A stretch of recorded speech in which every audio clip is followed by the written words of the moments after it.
నమస్కారం. గోపురం పసుపు కుంకుమ సమర్పించు విఐపి వెరీ ఇన్స్పైరింగ్ పర్సన్ కార్యక్రమానికి స్వాగతం.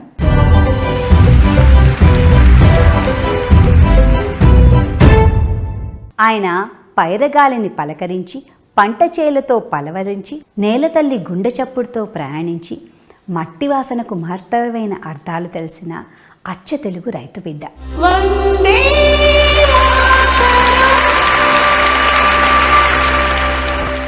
తల్పగిరి రంగనాథస్వామి చల్లని చూపులు ప్రసరించే నెల్లూరు సీమ నుంచి ఆరంభమై మహాభారత గాథకు ఆయువు పట్టైన హస్తినాపురి వరకు సాగిన ఆయన సుదీర్ఘ ప్రస్థానం నిండా ఎన్నో మలుపులు, మరెన్నో మెరుపులు. मैं एम वेंकैया नायडू ईश्वर की शपथ लेता हूं कि मैं विधि द्वारा स्थापित भारत के संविधान के प्रति सच्ची श्रद्धा और निष्ठा रखूंगा. ఆయన జీవన యానానికి తొలి కేంద్రం ఓ గ్రామం. వందే మాతరం, వందే మాతరం. తెలుగువారికి గర్వకారణంగా నిలిచిన ముప్పవరపు వెంకయ్యనాయుడు గారి జీవితం వడ్డించిన విస్తరి కాదు, నల్లేరు మీద బండి నడక కాదు. 1949 జులై 1వ తేదీ నెల్లూరు జిల్లా చౌటపాలెం గ్రామంలో జన్మించిన వెంకయ్యనాయుడి తల్లిదండ్రులు రంగయ్యనాయుడు, రమణమ్మ. పసికందుపై పిడుగుపడ్డట్టు పుట్టిన ఏడాదిన్నరకే చిన్నారి వెంకయ్య తల్లిని కోల్పోవలసి వచ్చింది. వెంకయ్యనాయుడు గారి తల్లిని సడన్గా ఒక గేదొచ్చి పొడిచేసింది. ఆ గేదె కొమ్ము ఆవిడ పొట్టలో గుచ్చుకుపోయింది. అప్పుడు వెంకయ్యనాయుడు గారిని ఆవిడ ఎత్తుకునే ఉన్నారు. పాపం ఆవిడ అక్కడే చనిపోయారు. ఈ దుర్ఘటన జరిగాక వెంకయ్యనాయుడు గారి నాన్నగారు మానసికంగా కుంగిపోయారు. అందుకనే వెంకయ్యనాయుడు గారి బాల్యం అంతా కూడా వాళ్ళ తాత నానమ్మల దగ్గరే గడిచింది.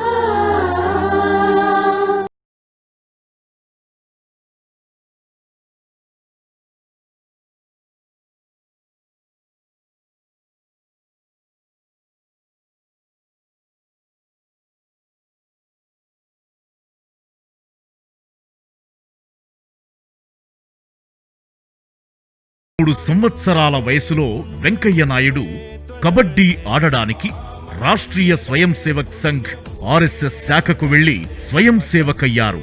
క్రమశిక్షణ, దేశభక్తి, అంకితభావం, మంచి వ్యక్తిత్వం మొదలైన లక్షణాలను ఆయన ఆర్ఎస్ఎస్ ద్వారా పెంపొందించుకున్నారు. మరోపక్క చదువులో కూడా రాణిస్తూ నెల్లూరులోని విఆర్ హైస్కూల్లో పాఠశాల విద్య, విఆర్ కాలేజీలో బ్యాచులర్ డిగ్రీ పూర్తి చేశారు. ఆ సమయంలో విఆర్ కాలేజీ విద్యార్థి సంఘానికి అధ్యక్షుడిగాను వ్యవహరించారు. నెల్లూరులోని ఓ థియేటర్ యజమాని ఒక విద్యార్థిపై దాడి చేస్తే వెంకయ్యనాయుడు ముందుండి ప్రతిఘటించి ఆ యజమానికి బుద్ధి చెప్పారు. విద్యార్థి దశలోనే ఆర్ఎస్ఎస్ ప్రభావం వెంకయ్యనాయుడు గారి మీద చెరగని ముద్ర వేసింది. జాతిని జాగృతం చేసిన స్వామి వివేకానంద బోధనలు, ఆర్ఎస్ఎస్ వ్యవస్థాపకులు డాక్టర్ హెడ్గేవార్ ఆశయాలు ఆయన విపరీతంగా ఆకట్టుకున్నాయి.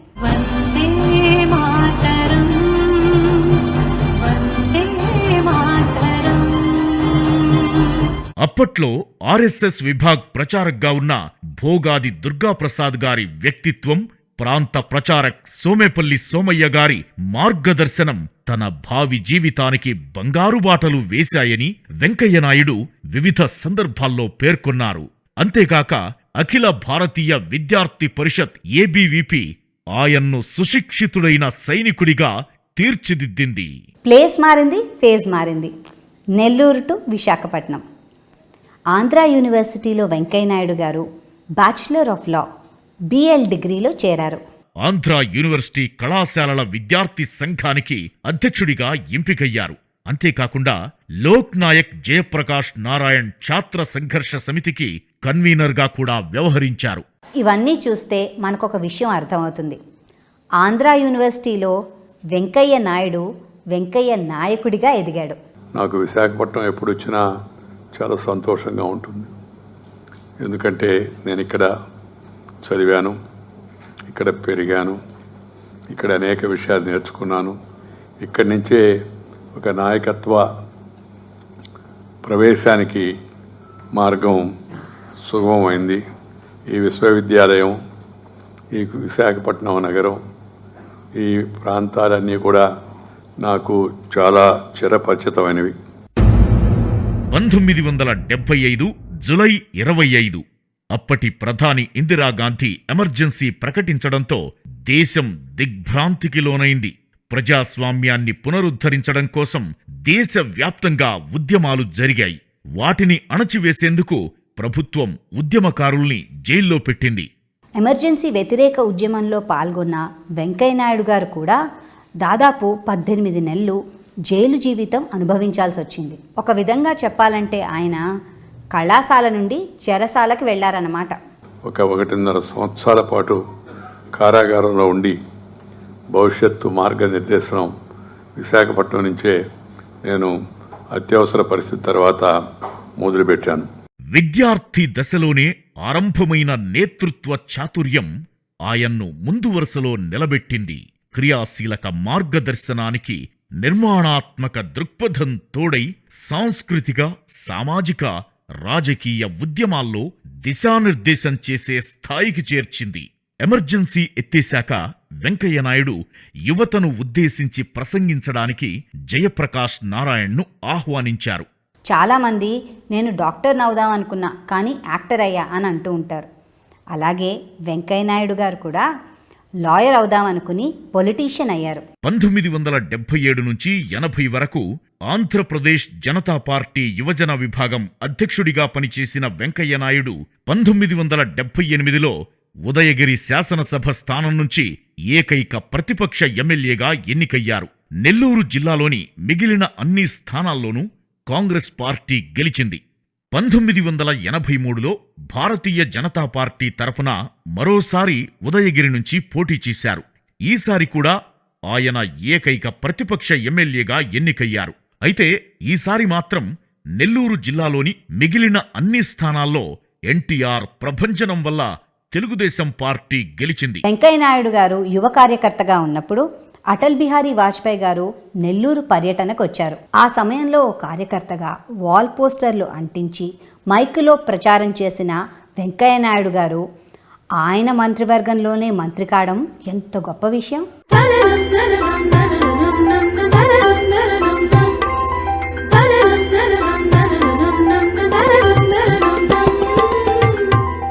అప్పుడు అటల్జీ వెంకయ్యనాయుడు గారిని నీకు ఏ పోర్ట్ఫోలియో కావాలి అని అడిగినప్పుడు మన వెంకయ్యనాయుడు గారు నాకు ఆకర్షణీయంగా ఉన్నవి ఏవీ వద్దు, గ్రామీణాభివృద్ధి శాఖ మాత్రం కావాలి అని అడిగారట. ఎంతైనా రైతు బిడ్డ కదా.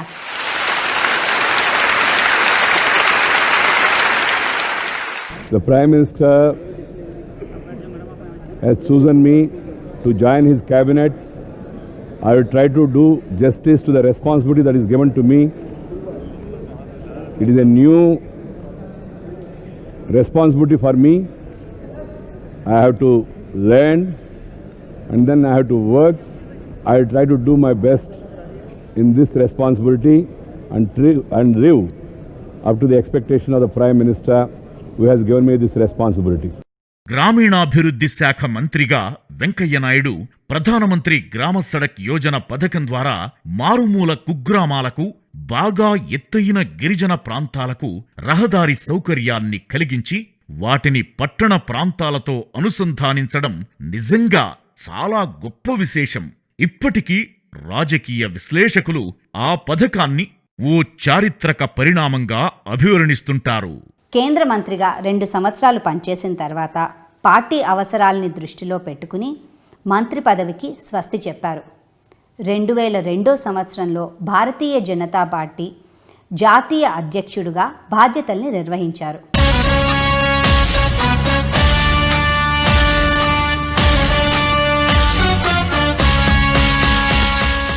అటు అటల్జీ, ఇటు అద్వానీజీ, ఒకరు ప్రధానమంత్రి, మరొకరు హోంమంత్రి. ఇద్దరు మహామహుల సరసన కూర్చుని పార్టీ సారథ్య బాధ్యతల్ని నిర్వహించడం ఒక అపురూప సన్నివేశం. ఆ సమయంలో వెంకయ్యనాయుడు గారు ఏమన్నారంటే, ఏక్ హాత్ మే బీజేపీ కా జెండా, దూసరీ హాత్ మే ఎన్డీఏ కా ఎజెండా. జయ జయ జయ జయ 2004లో రెండోసారి, 2010లో మూడోసారి రాజ్యసభకు ఎంపికైన వెంకయ్యనాయుడు 2014లో నరేంద్ర మోదీ క్యాబినెట్లో పట్టణాభివృద్ధి, గృహ నిర్మాణం, పార్లమెంటరీ వ్యవహారాల శాఖ మంత్రిగా బాధ్యతల్ని స్వీకరించారు. 2016లో నాలుగోసారి రాజ్యసభకు ఎంపికై అదే సంవత్సరంలో పార్లమెంటరీ వ్యవహారాల స్థానంలో సమాచార ప్రసార మంత్రిత్వ శాఖ బాధ్యతల్ని చేపట్టారు. పదవిలో ఉండి ప్రజలకు సేవ చేస్తే ఆనందం కలుగుతుంది, ప్రభుత్వ ప్రమేయం లేకుండా సేవ చేస్తే మహదానందం కలుగుతుంది. ఈ భావనతోనే వెంకయ్యనాయుడు గారు స్వర్ణ భారత్ ట్రస్ట్ ప్రారంభించారు. అసహాయులైన రైతులతో, చేజారిపోతున్న చేతి వృత్తుల వారితో, కళా విహీనమవుతున్న ఇళ్లతో, లాభసాటి కాని వ్యవసాయంతో నిర్లక్ష్యానికి గురై వెనకబడిపోతున్నది నేటి మన గ్రామీణ భారతం. ఈ దుస్థితిని గమనించి గ్రామీణ ప్రజల వేదనలు తొలగించాలని కలలు కన్నాడో వ్యక్తి. పల్లెల్ని పట్టణాలతో సమానంగా తీర్చిదిద్దాలని ఉద్యమించిందాయన శక్తి. ఆ శక్తి వ్యక్తే మన శ్రీ ముప్పవరపు వెంకయ్య నాయుడు గారు.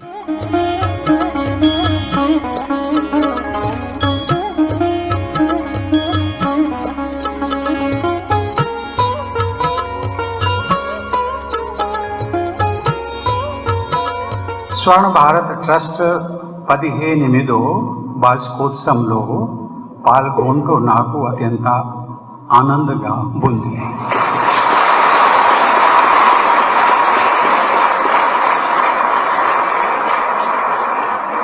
ఇక్కడికి వచ్చి ఈ ట్రస్ట్ కార్యకలాపాలు గురించి తెలుసుకొని చాలా సంతోషం కలిగింది.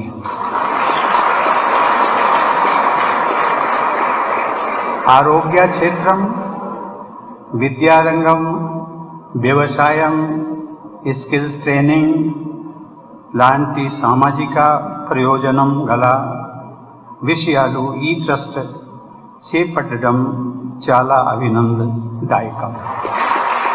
గ్రామరాజ్యం లేనిదే రామరాజ్యం లేదన్న మహాత్మా గాంధీ స్ఫూర్తిని ఆదర్శంగా తీసుకుని కేంద్ర మంత్రిగా ఆయన గ్రామీణాభివృద్ధి శాఖను ఎంచుకున్నారు. తండ్రిని ఆదర్శంగా తీసుకుని ఆయన లక్షణాలను పుణికిపుచ్చుకున్న ఆయన కుమార్తె దీప కరదీపికై ప్రధాన భూమిక నిర్వహిస్తుండగా 10 మంది మిత్రుల సహాయ సహకారాలతో తన ప్రాంతాన్ని, తన జిల్లాను అభివృద్ధి పరచి ఇతర ప్రాంతాలకు స్ఫూర్తినందించ సంకల్పించారు శ్రీ ముప్పవరపు వెంకయ్య నాయుడు గారు. గ్రామాలకు తరలండి అన్న మహాత్మా గాంధీ నినాదం స్ఫూర్తితో పట్టణాలకు, గ్రామాలకు అంతరం తగ్గించి పట్టణ సౌకర్యాలను గ్రామాలకు అందుబాటులోకి తేవాలన్నదే ఆయన మిత్రులకిచ్చిన సందేశం.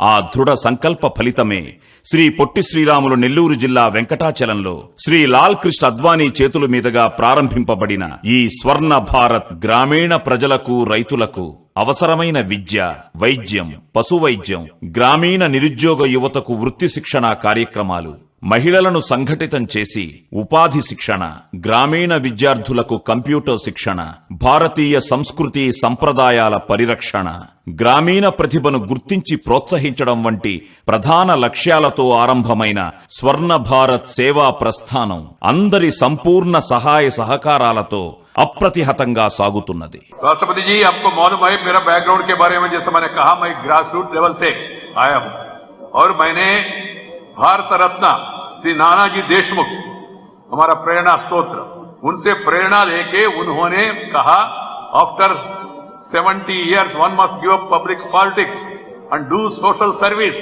So he has given up politics. He refused to become a minister and has taken up rural development in a big way in Uttar Pradesh and Madhya Pradesh border. You are well aware of Nanaji's activities in Chitrakoot. I visited there as rural development minister, got inspiration of the activities of Chitrakoot Dindayal Trust, and then originally inspired by Gandhiji's thinking of rural development and Dindayal Upadhyaya's thinking of uplifting the poorest of the poor, taking care of the suppressed, oppressed, depressed people, downtrodden people. I have consulted my friends, mobilized 10 of them. I am very happy I'm proud that I have such friends who have all joined together to give back something to society, giving back something to society. That has been part of our Indian life. As I told you, share and care is our philosophy. Vasudhaiva Kutumbakam, Sarve Jana Sukhino Bhavantu. That is our philosophy. We have touched approximately around 5 lakh lives until now through our health services, and almost 1.5 lakh through our empowerment services, and 85% is the settlement ratio, wherein like we see to it, rather than making a man eat full on a day and let him starve for the whole of his life, instead we make him to learn how to earn that, what to eat. So because father believes it is always best to make a man to learn to fish rather than giving a fish. So when we look back, when someone comes and tells, ma'am, I was in your bridge school, I was a school dropout, ma'am, I was in your technical training institute, ma'am, I was there and I finished my engineering, now I'm earning 50,000 per month, I'm earning 40,000 per month, I was from your school, from Vidya Mandir or from Akshara or from your SciReg or from every activity, and from your medical camp we were benefited. We have operated upon 50 children with cardiac heart operations free of cost. We touch lives where there is no other possibility, where the government also can't help them. So we ensure that it reaches the needy, and also like it is something which we make it as a complete circle. So when you make a circle complete, your satisfaction is. సంస్కృతిని అభిమానించే వెంకయ్యనాయుడు గారు మన జీవన విధానం విశ్వానికే తలమానికమని విశ్వసిస్తారు. आपका भगवान को आप पूजा करें, मैं मेरा भगवान को पूजा करूं, इसमें क्या प्रॉब्लम है? किसी को कोई प्रॉब्लम नहीं होना चाहिए। इस देश में सब हिंदू जिसको कहते हैं ना मैडम, ये सब हिंदू एक मजहब का नहीं है।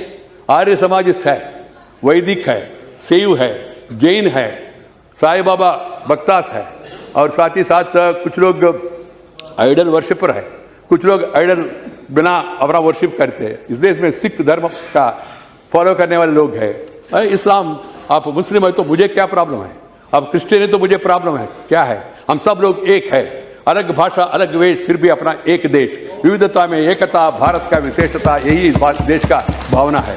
తను ఒక వ్యక్తిగా శక్తిగా మార్చిన ఆర్ఎస్ఎస్ని ఎవరైనా అనవసరంగా విమర్శిస్తే వాళ్ళకి సరైన సమాధానం చెప్పి వాళ్ళ నోళ్లు మూయించేంత వరకు నిద్రపోరు మన వెంకయ్యనాయుడు గారు.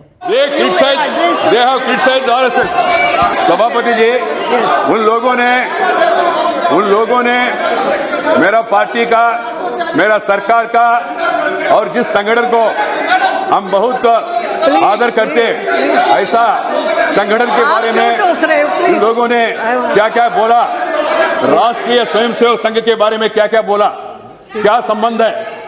हाउस में जो बहस चल रहा है इसका और राष्ट्रीय स्वयंसेवक संघ का क्या संबंध है, हमको समझ में नहीं आया। जब मैं बोलूंगा तो उनको आपत्ति है, जब मैं कांग्रेस पार्टी का नाम लूंगा उनको आपत्ति है। RSS means is the great organization in the country, ready for self-service. That is RSS. I feel proud. I feel proud. I have the RSS background.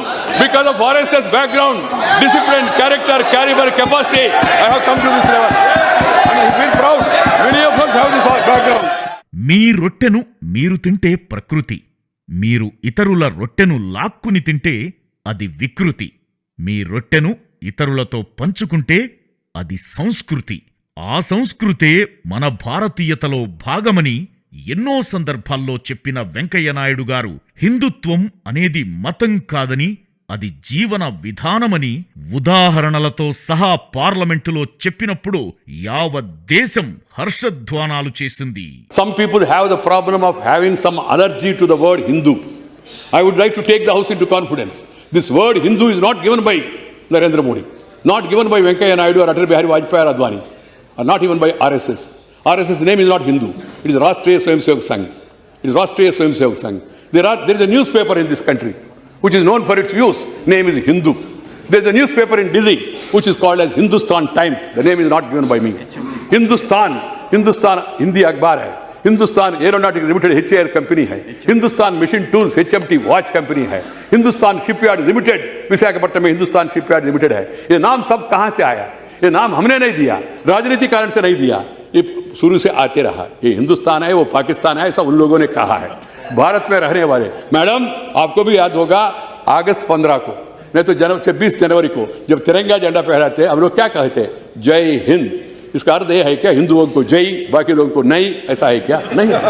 Hindustan को जय हो, हिंदुस्तान को जय हो. What is Hindustan? Hindustan means all people, irrespective of caste, creed, sex, religion and region. India is one. We are all one people, one country. That is the issue. So we are a party which believe in such philosophy. విదేశాలకు వెళ్ళి చదువుకోవడంలో తప్పులేదు. ఆ తర్వాత ఏం చేయాలో ఆయన మాటల్లోనే తెలుసుకుందాం. I always suggest to the youngsters, wherever I go to universities, I tell them, if you want to go abroad, go. Earlier I used to say, don't go. But nowadays I have no hesitation. If you want to go, go. We have enough population here. But go, learn, earn and return. That is my advice, 3-line advice. Go, learn, earn and return. Return something to your motherland. That gives you more immense satisfaction for you. ఒక అర్థము ఒక పరమార్థము జీవితానికి నీకు అందించిన ఈ అవకాశాలను తిరిగి ప్రజలకు దేశానికి అందించే ప్రయత్నం చేయడమవుతుందో అది అర్థవంతమైన జీవితం. మిగతాది విలాసవంతమైన జీవితం కావచ్చు, కానీ నీ విలాసము ఆ తర్వాత ఎవరికి గుర్తుండదు. విలాసం అంటే తెలుగులో చిరునామా అని కూడా. నీ అడ్రస్ తర్వాత చాలామందికి గుర్తుండదు, కానీ నువ్వు ఇక్కడ ఉండి నువ్వు చేసిన పనులు, నువ్వు సంపాదించిన కీర్తి, నువ్వు చేసిన సేవ, ఇవి ఎప్పుడు గుర్తుండిపోతాయి. అవే నీకు శాశ్వత విలాసంగా చిరునామంగా మిగిలిపోతాయి అన్నమాట. వారసత్వ రాజకీయాల గురించి వెంకయ్యనాయుడు గారు ఏమన్నారంటే, రాజకీయాలకు కావాల్సింది వారసత్వం కాదు, జవసత్వం. డైనాస్టీ పాలిటిక్స్ ను తనదైన శైలిలో ఆయన ఇలా కామెంట్ చేశారు. Dynasty is nasty in democracy, but unfortunately it is tasty to many people in this country. వీలైనన్ని భాషలు నేర్చుకోవడం అవసరమే, కానీ పునాదులు మట్టుకు మాతృభాషలోనే ఉండాలంటారు వెంకయ్యనాయుడు గారు. మాడుతూ నేను పాత రోజు గురించి చెప్తా. ఇంటి దగ్గర ఇంటి ముందు ఉంటుంది కదా, దాన్ని నాకు 40 ఏళ్ళు ఢిల్లీలో ఉండడం, ఇంగ్లీష్లో మాడడం, హిందీలో మాడడం కొద్దిగా అలవాటు తప్పి వెంటనే గుర్తురాలా. అదేందయ్యా, అది మనం గచ్చుది ఉంది కదా అంటే నా పక్కన మిత్రుడు అందించాడు, అరుగు అని. ఈ జీవిత పరుగులో మరుగును పడిపోయింది. అందుకని నేను అందరికీ చెప్తూ ఉన్నా, బాబు మాతృభాషలో చదువుకోండి. మాతృభాషలో చదువుకుంటే ఇతర భాషలకు విరుద్ధమా? కాదు. ఇంగ్లీషు చదువుకోవడం కూడా అవసరం. ఎందుకంటే ప్రపంచం అంతా ఇప్పుడు ఓపెన్ అప్ అయిపోయింది. The world is open today. So you can't live in isolation and have consolation. But ముందు అందుకని చెప్తాను, మాతృభాష కళ్ళ లాంటిది, పరాయి భాష కళ్ళద్దాలు లాంటిది. కళ్ళుంటే కళ్ళద్దాలు కనబడతాయి. లేవనుకో, రెమాన్ గ్లాస్ వేసుకున్నా జుబాన్ నుంచి మాట బయట. జుబాన్ అంటే నాది, నేర్చుకోవాలి. అది చాలా అవసరం.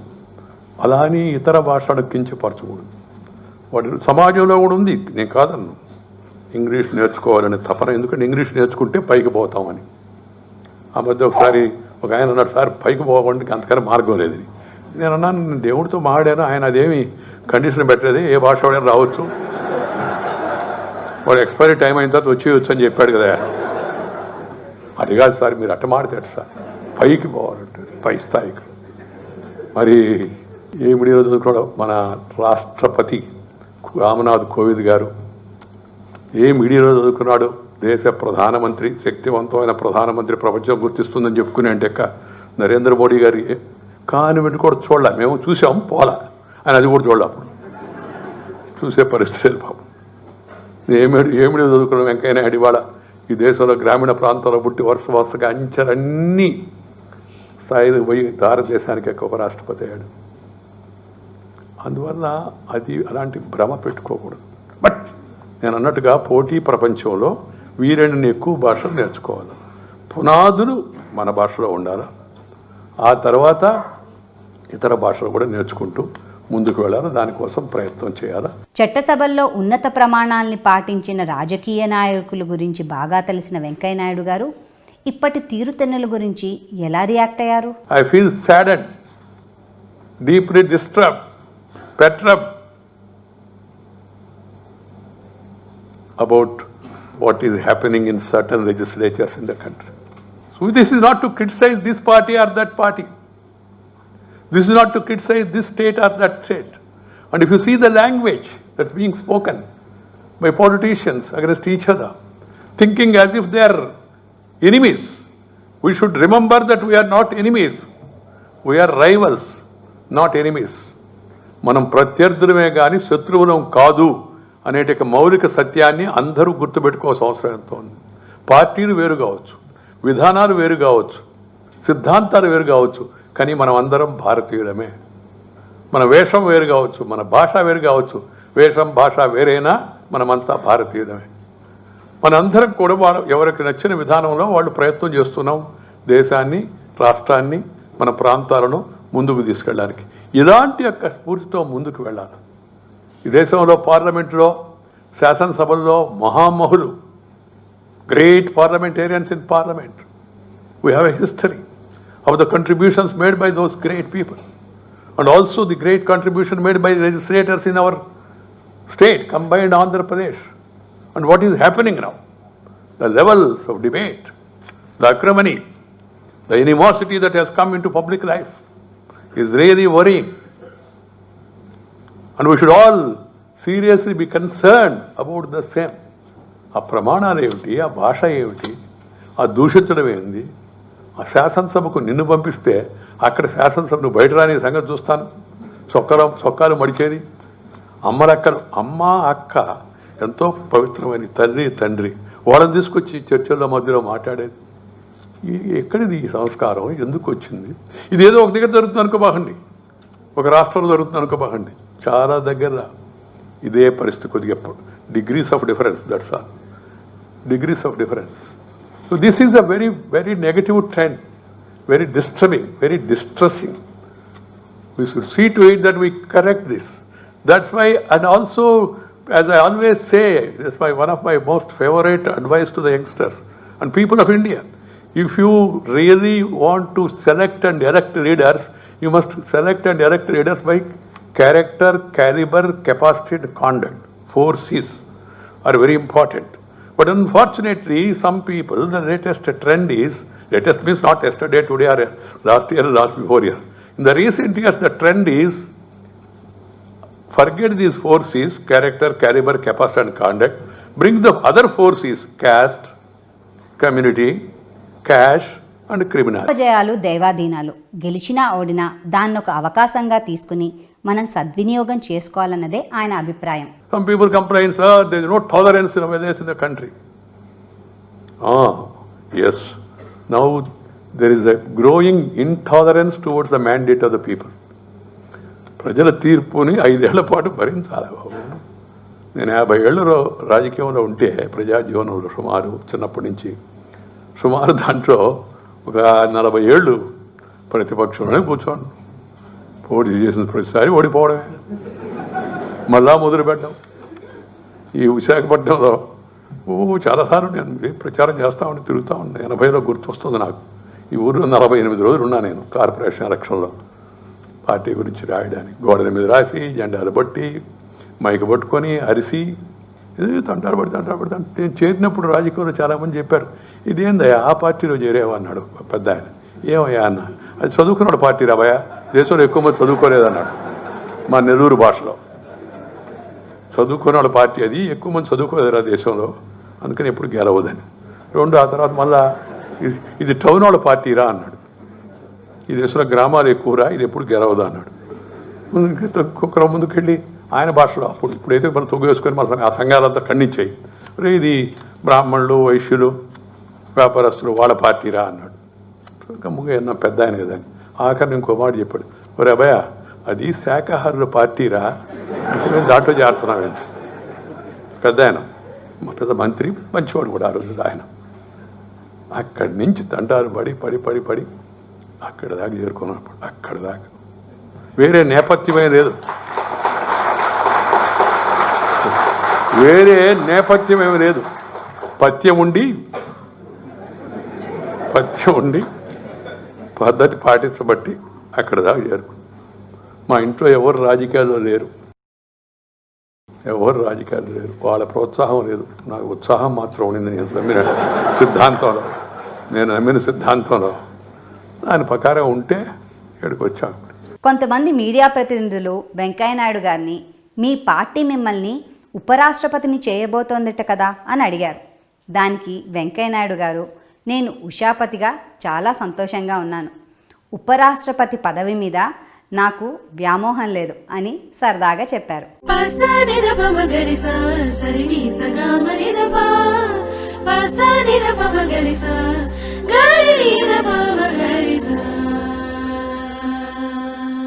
భారతీయ జనతా పార్టీ కేంద్ర నాయకత్వం వెంకయ్య నాయుడులోని దీక్షా దక్షతలకు పట్టం కడుతూ దేశంలోనే రెండో అత్యున్నత స్థానమైన ఉపరాష్ట్రపతి పదవికి ఎంపిక చేసింది. గత 30 సంవత్సరాల్లో ఏ ఉపరాష్ట్రపతి ఎన్నిక కానంత మెజారిటీతో ముప్పవరపు వెంకయ్య నాయుడు 13వ వైస్ ప్రెసిడెంట్ ఆఫ్ ఇండియాగా రాజ్యసభ చైర్మన్ గా ఎన్నికయ్యారు. ఉషాపతి ఉపరాష్ట్రపతి అయ్యారు. भारत निर्वाचन आयोग ये प्रमाणित करता है कि वर्ष 2017 के अगस्त मास के 5वें दिन तदनुसार शक संवत 1939 के श्रावण मास के 14वें दिन को श्री वेंकैया नायडू एम भारत के उपराष्ट्रपति पद के लिए विधिवत रूप से निर्वाचित हो गए हैं.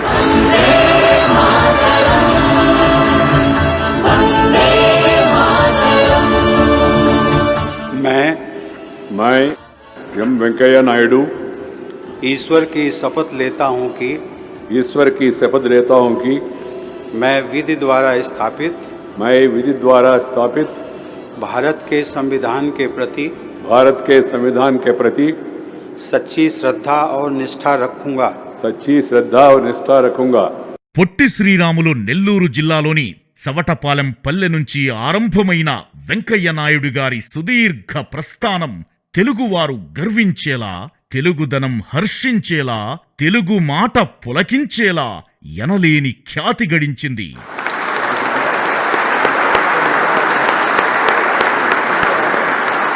వెంకయ్య నాయుడు గారు సమర్థ నేతగా, సంపూర్ణ నాయకుడిగా ప్రజల హృదయాల్లో సమున్నత స్థానాన్ని సంపాదించుకున్నారు.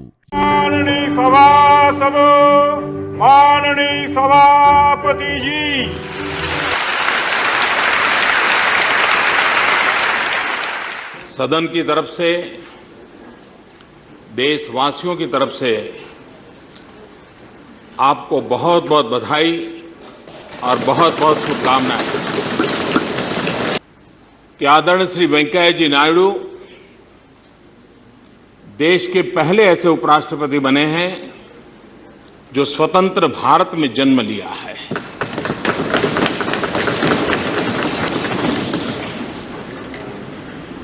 श्रीमान वेंकैया जी ये ऐसे पहले उपराष्ट्रपति बने हैं,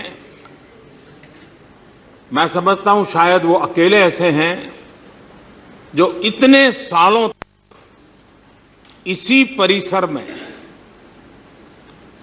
इन्हीं सबके बीच में पले हैं, बड़े हैं. शायद ही देश को पहले ऐसे उपराष्ट्रपति मिले हैं जो इस सदन की हर बारीकी से परिचित हैं, सदस्यों से लेकर के समितियों से लेकर के सदन तक की कार्यवाही से स्वयं उस प्रक्रिया से निकले हुए ये पहले उपराष्ट्रपति देश को प्राप्त हो रहे हैं. When I first entered this August House as a member in 1998, I never had even the faintest of the idea that one day I would have the honor of presiding over this house as chairperson. This is the beauty and majesty of our parliamentary democracy and its strength as well. It can lift a commoner like me to such an exalted position and offer opportunities to discharge onerous responsibilities that do go with this position. Jaya Jaya He, Jaya Jaya He. 7 పదులు దాటిన వయసులోనూ ఎంతో మందికి స్ఫూర్తినిస్తూ విఐపిగా very inspiring పర్సన్గా తన కర్తవ్యాన్ని నిర్వర్తిస్తున్నారు వెంకయ్య నాయుడు గారు. ఎందుకంటే ఆయనది అలుపెరుగని గళం, విరామమెరుగని పయనం.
గోపురం పసుపు కుంకుమ సమర్పించు విఐపి వెరీ ఇన్స్పైరింగ్ పర్సన్ ఈ కార్యక్రమం మీకు మరింత ఉత్సాహాన్ని, ఉత్తేజాన్ని అందించిందని ఆశిస్తూ మళ్ళీ వచ్చే ఆదివారం మరో ఇన్స్పైరింగ్ పర్సన్తో మీ ముందుంటాం. నమస్తే.